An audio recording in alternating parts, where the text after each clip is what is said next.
बैरूनी साजिश का बयानिया झूठा साबित होने के बाद अब इमरान खान ने खुद भी इस बयानिए से जान छुड़ाना शुरू कर दी है। साफ कह दिया है कि वो सब मेरे लिए अब पीछे रह गया है और मैं अमेरिका के साथ बावकार ताल्लुकात चाहता हूँ।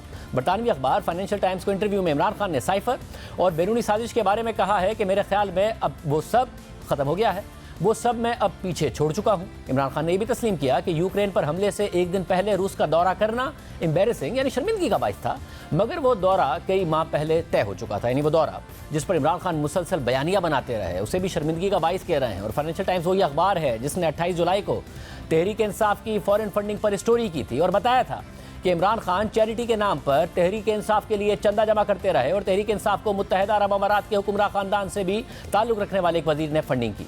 3 माह से जायद हो गए हैं। अब तक इमरान खान ने इस खबर को किसी अदालत में चैलेंज नहीं किया, हालांकि वो बार बार बरतानवी अदालतों की मिसालें देते हैं और अब वो उसी अखबार को इंटरव्यू देकर अमेरिका के खिलाफ साजिश के इल्ज़ाम से पीछे हट रहे हैं। वज़ीर आज़म शहबाज शरीफ ने इस पर ट्वीट में लिखा है कि नियाज़ी का फाइनेंशियल टाइम्स के साथ इंटरव्यू जिसमें उन्होंने अपनी गैर मुल्की साजिशी थ्योरी की तरदीद की है उस शैतानी किरदार की याद दहानी है जो उन्होंने अपनी रिवायती सियासत की पैरवी करते हुए पाकिस्तान के बैरूनी ताल्लुकात को नुकसान पहुंचाने में अदा किया था। पाकिस्तान को नाकाबिले तलाफी नुकसान पहुंचाने वाले की इस मक्कारी और गद्दारी पर कौम हैरान है। 1.5 महीने पहले इमरान खान की ऑडियो लीक सामने आई थी जिनमें वो ये कह रहे थे कि हमें अमेरिका का नाम नहीं लेना है और साइफर के मामले पर खेलना है क्योंकि लोगों के जहन जरखेज मैदान बने हुए हैं। इन ऑडियोज़ की इमरान खान ने कभी तरदीद नहीं की और आज जब तहरीक इंसाफ ने इस्लामाबाद में सुप्रीम कोर्ट और चारों सूबाई दारुल हुकूमतों में कायम सुप्रीम कोर्ट की रजिस्ट्रीज़ में दरख्वास्तें दी हैं तो उनमें भी ये मुतालबा किया गया है कि इमरान खान पर वज़ीराबाद में हमले, अरशद शरीफ के कत्ल और आज़म सवाती की वीडियोज़ के मामले की तहकीकात की जाए, मगर उसमें भी साइफर या बैरूनी साजिश का कोई जिक्र नहीं किया गया है। खुद इमरान खान ने भी आज यही 3 मुतालबा दोहराए। ऑनरेबल चीफ जस्टिस से कहता हूं कि ये बहुत इंपॉर्टेंट चीज है। अरशद शरीफ को शहीद किया गया, इसके ऊपर पूरी तहकीकात होनी चाहिए। दूसरी चीज आजम स्वाति से हुआ, इसके ऊपर सिर्फ सुप्रीम कोर्ट के ऊपर हमें एतमाद है कि वो इसके ऊपर इन्वेस्टिगेट कर सकते हैं। और तीसरा मेरा कि ये तो मेरा हक है FIR का, तो मैं चाहता हूं कि इसके ऊपर भी हमारा सुप्रीम कोर्ट एक्शन ले।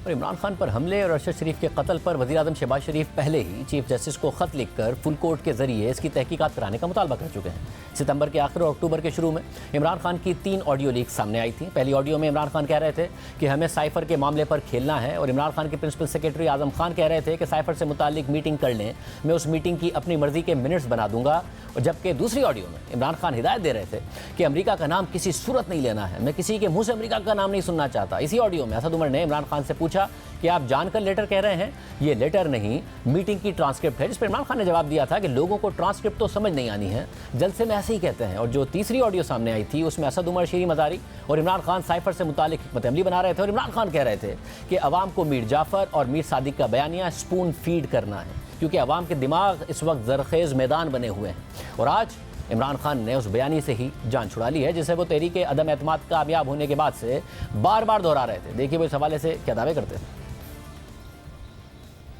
अमेरिका साजिश करके हमारी हुकूमत कराता है, उस साजिश में इस मुल्क के मीर और मीर जाफर और मीर सादिक गद्दारी करते हैं। डाकुओं ने अमेरिका की साजिश में मिलके तब इन्होंने हुकूमत कराई। सारे चोर इकट्ठे होके आज अमेरिकी साजिश के तहत मुल्क के ऊपर बैठ गए। बैरूनी साजिश के तहत हमारी हुकूमत इसलिए कराई गई कि हम किसी की गुलामी करने के लिए तैयार नहीं थे। और आज एक बार फिर यह साबित हो गया है कि इमरान खान ने बैरूनी साजिश के बयानिए पर सिर्फ गलत बयानी नहीं की बल्कि सरीहन झूठ बोला था और फिर इस झूठ की बुनियाद पर अपनी सियासत को हकीकी आज़ादी का नाम देकर जलसे शुरू कर दिए। इसे हक़ व बातिल की जंग और जिहाद का नाम दे दिया। सियासत, सहाफ़त, अदलिया और फ़ौज सबको निशाना बनाया। इसी झूठ की बुनियाद पर मुखालिफ सियासतदानों को अमरीकी एजेंट और गद्दार कहा। ये फतवा भी दे दिया कि उन्हें वोट देना शिर्क है। मौजूदा हुकूमत को बाहर से मुसल्लत की गई इंपोर्टेड हुकूमत कह दिया। मीडिया को बिकाऊ माल करार दे दिया। अस्करी क़यादत को न्यूट्रल्स का नाम देकर मीर जाफ़र, मीर सादिक, हैंडलर, सहूलतकार और जानवर तक के डाला। यह भी कह दिया कि आपसे आखिरत में सवाल होगा। इस झूठ की आड़ में इमरान खान ने अदलिया पर भी इल्ज़ाम लगा दिया कि वो मुल्क के खिलाफ इंतहाई संगीन साजिश की तहकीकात नहीं कर रही है। इसी झूठ की बुनियाद पर इमरान खान ने मुल्क भर में एहतजाज की कॉज दी, जलसे किए, इंटरव्यूज़ दिए, तकरीरें की। सोशल मीडिया पर इस बयानी के हामियों ने इख्तिलाफ करने वालों को गालियाँ दी। इस नाम निहाद झूठे बयानिए पर सवाल उठाने वालों को झूठा, गद्दार, एजेंट और बिकाऊ कहा गया। लेकिन फिर फिर एजेंसियों की तहकीकात, हकाइक और ऑडियो लीक से यह साबित हो गया कि ये पूरे का पूरा बयानिया झूठ पर मबनी था। खुद इमरान खान के अल्फाज में एक सियासी खेल था और इस झूठ की बुनियाद पर इमरान खान और आज़म खान की गुफ्तगू के दौरान रखी गई थी। उस वक्त रखी गई थी जब इमरान खान वज़ीर आज़म पाकिस्तान थे और आज़म खान वज़ीर आज़म के प्रिंसिपल सेक्रेटरी थे। यानी इमरान खान मुसलसल एक बयानिया बनाते रहे जिसकी बुनियाद झूठ पर थी। ऑडियो लीक में इमरान खान कहते सुने जा सकते हैं कि हमने अमेरिका का नाम नहीं लेना, सिर्फ खेलना है।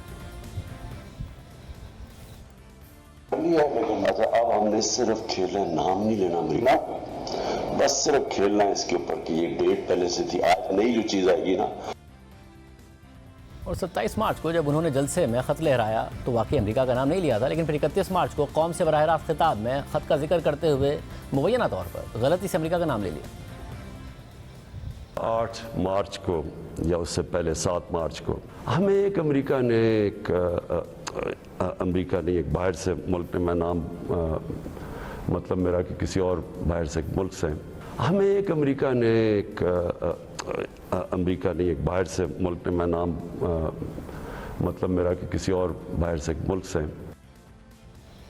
अहम बात यह भी है कि डिप्टी स्पीकर कासिम सूरी ने जिस खत की बुनियाद पर रूलिंग दे दी थी और जिस रूलिंग की बुनियाद पर इस मुल्क की कौमी असम्बली ही तहलील कर दी गई थी, जिसे बाद में सुप्रीम कोर्ट ने बहाल किया था, कासिम सूरी ने उस वक्त वो खत देखा भी नहीं था, बल्कि कासिम सूरी ने यह खत 9 अप्रैल को स्पीकर असद कैसर के इस्तीफे के बाद देखा था और 12 अप्रैल को यह बात उन्होंने खुद बताई। फौज और अदलिया के साथ साथ खुद इमरान खान के उस वक्त भी इत्तेहादी और मौजूदा वज़ीर आला पंजाब परवेज़ इलाही के अलावा MQM के रहनुमा फैसल सजवारी भी कह चुके हैं, खालिद मकबूल सिद्दीकी भी कह चुके हैं कि उन्हें भी इमरान खान ने साजिश के बारे में कुछ नहीं बताया था। वज़ीर आज़म साहब ने एक ख़त का जिक्र किया है बैरूनी साजिश वाला, तो उस पर कोई बात हुई है आपकी वज़ीर आज़म साहब से? ये सच्ची बात है, मैं नहीं और मामला डिस्कस कर रहे थे। अच्छा। मेरी बात नहीं हुई, मेरी क्योंकि बात नहीं ना हुई। अच्छा। बात हो जाती तो फिर पता चल जाता। 8 मार्च को जब ये तहरीक अदम एतमाद पेश हुई है, 9 मार्च को तशरीफ लाए थे इमरान खान साहब हमारे दफ्तर।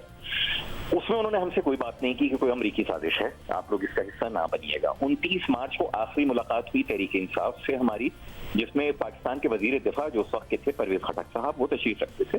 उन्होंने नहीं कहा हमसे कि ऐसी कोई बात है। 30 मार्च को जब अल सुबह हमारा मुआहदा हुआ है PMLN और PTI पीपल्स पार्टी के साथ, तो उसके बाद भी उस वक्त गवर्नर से इमरान इस्माइल साहब तशरीफ लाए, उन्होंने भी कोई इस तरह की बात हमसे नहीं की थी। अगर होती, हमसे हमारे सामने रखे जाते तो खालिद मकबूल साहब ने कहा ना कि यकीनन फिर हम आपके साथ खड़े होते। दूसरी तरफ खुद इमरान खान ने अमरीकी वफ़द से मुलाकातें शुरू कर दी। हाल ही में इमरान खान ने अमरीकी लॉबिस्ट और साबिक सिफारतकार रॉबिन राफेल की से मुलाकात की और फवाद चौधरी ने तस्लीम किया कि वो भी अमरीकी सफ़ीर से मिल चुके हैं। इसके अलावा अमरीका में तहरीक इंसाफ के बेहतर तासुर और ताल्लुकात की बेहतरी के लिए $25,000 माहाना पर PR फर्म को भी हायर किया गया। और आज इमरान खान कह रहे हैं कि 2 तरफ़ा ताल्लुकात में मसले आते हैं और हल हो जाते हैं, इसका ये मतलब नहीं है कि कुट्टी हो गई है। बायलैटरल रिलेशनशिप में मसले आते हैं, वो हल हो जाते हैं, इसका ये नहीं मतलब कि कुट्टी हो जाती है किसी से। और फाइनेंशियल टाइम्स को इंटरव्यू में कह दिया है कि मेरे लिए वो सब पीछे रह गया है और ख़त्म हो चुका है। लेकिन साइफर का झूठा बयानिया कोई पहली मिसाल नहीं है जहां इमरान खान ने किसी पर इल्ज़ाम लगाकर यू टर्न ले लिया हो। इससे पहले 2013 के इलेक्शन के बाद इमरान खान ने सीनियर सहाफ़ी और पंजाब के निगरान वज़ीर आला नजम सेठी पर 35 पंक्चर का इल्ज़ाम लगाया, उन पर नून लीग के हक़ में धांधली का इल्ज़ाम लगा दिया। देखिए इमरान खान ने कैसे नजम सेठी पर बराह रास्त इल्ज़ाम लगाए, बयानिया बनाया। हमारी इंटेलिजेंस से पकड़े हैं, ये रिकॉर्ड किया कि 35 पैंचर नजम सेठी बता रहे हैं प्राइम मिनिस्टर को, जी मैं तब प्राइम मिनिस्टर नहीं थे, 11 की रात 35 पैंचर मियां साहब मैं ला देते ने 35 पैंचर, इसका मतलब पंजाब में 35 हल्कों में काम किया है और इसलिए अभी तक 4 हल्के नहीं खुल रहे। 35 पंक्चर तो वाज़े तौर पे मुलव्वस थे। तीसरा जो खिलाड़ी इसमें था वो 35 पंचर वाले नजम सेठी साहब के टेकर गवर्नमेंट वाले, ये साथ मिले हुए थे, तोहफा दिया गया, ये 35 पैंचर का तोहफा दिया गया या पता नहीं किस। ना सिर्फ इल्ज़ाम लगाया बल्कि इसके इर्द गिर्द बयानिया बनाया, जलसे किए, धरने दिए, मीडिया को डिस्क्रेडिट किया। नजम सेठी पर इल्ज़ाम की आड़ में दीगर सहाफ़ियों खासतौर पर जियो के खिलाफ मुहिम चलाई, मगर बाद में खुद अपने बयान से पीछे हट गए और कह दिया कि 35 पंक्चर वाला बयान तो सियासी बात थी। हमने तो 35 पैंचर लेके नहीं है तो सियासी बात है ना, असल चीज तो प्रूफ देनी थी। अच्छा 35 पैंचर सियासी बात थी, मान गया। सियासी बात का मतलब कि एक ब्रिगेडियर सैमसन ने हमें बताया, उन्होंने मुर्तज़ा पोया सुना तो वो ट्वीट हो गई और वो 35 पैंचर बन गया। इसके अलावा इमरान खान ने चंद सहाफ़ियों के सामने ये भी माना कि उन्होंने नजम सेठी को इसलिए डिस्क्रेडिट किया क्योंकि वो उन पर तनकीद करते थे और पढ़ी लिखी ऑडियंस उन्हें संजीदा लेती थी, इसलिए इल्ज़ामात लगाकर डिस्क्रेडिट कर दिया ताकि कोई भी उन पर एतबार ना करे। फिर नजम सेठी ने इमरान खान के इल्ज़ामात पर अदालत में केस कर दिया, मगर इमरान खान अदालत में भी अपने इल्ज़ामात का दिफा करने को तैयार नहीं है और अब तो मीडिया पर कह चुके हैं कि वो सियासी बयान था। हमने तहरीक इंसाफ के मुतअद्दिद रहनुमाओं को प्रोग्राम में आने की दावत दी, कोई तैयार नहीं हुआ है।